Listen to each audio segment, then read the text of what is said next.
கூவாகம் கூத்தாண்டவர் கோவில் திருவிழாவையொட்டி வெளி மாநிலங்களில் இருந்து ஏராளமான திருநங்கைகள் விழுப்புரத்தில் குவிந்து வருகின்றனர். விழுப்புரம் மாவட்டம் கூவாகம் கூத்தாண்டவர் கோவிலில் ஆண்டுதோறும் சித்திரை திருவிழா விமரிசையாக நடைபெறும். இந்த ஆண்டு திருவிழா கடந்த 5ஆம் தேதி சாகை வார்த்தல் நிகழ்ச்சியுடன் தொடங்கியதை பல்வேறு நிகழ்ச்சிகள் நடத்தப்பட்டு வருகின்றன. இதில் பங்கேற்பதற்காக பெங்களூரு, ஹைதராபாத், மும்பை உள்ளிட்ட மாநிலங்களில் இருந்து திருநங்கைகள் விழுப்புரத்தில் குவிந்துள்ளனர்.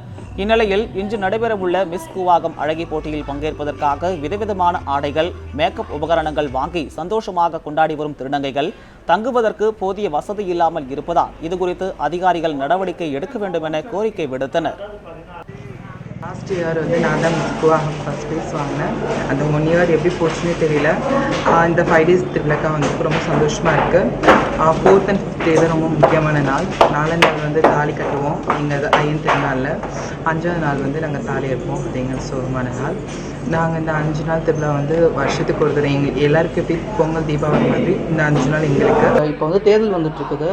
அதில் தேர்தல் அறிக்கை வெளியிட்டிருக்கிறாங்க. அதில் டிரான்ஸ்ஜெண்டர்ஸ் பற்றி எதுவுமே இன்னும் அவங்க அறிக்கை வெளியிடலை. எங்களுக்காண்டி கொஞ்சம் நல்ல திட்டங்கள் பண்ணணும்னு நான் கேட்டுக்கொள்கிறேன்.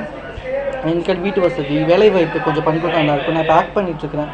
ஆனால் எனக்கு பிரச்சனை இல்லை. இப்போ நிறைய கஷ்டப்பட்டவங்க படித்தவங்க வேலைவாய்ப்பு இல்லாமல் இருக்கிறாங்க. அவங்களுக்கு ஹெல்ப் பண்ணணும்னு கேட்டுக்கிறேங்க.